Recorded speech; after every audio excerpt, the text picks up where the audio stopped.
যার নুন খাইলাম তার কাছে আমার নিজের হাতে আনতে হবে।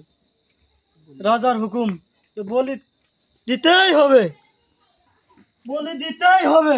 চল, রাজার হুকুম তো করতেই হবে।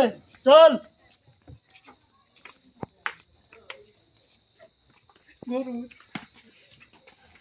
বলি তোমার শেষ ইচ্ছা, তুমি দুনিয়াটা দেখে নাও।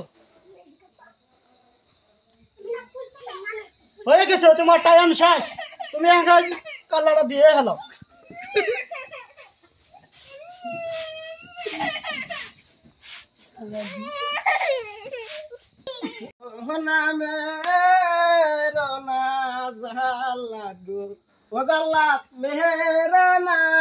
আমার দাদারে মেরো না মেহের না, কিছুতেই হবে না।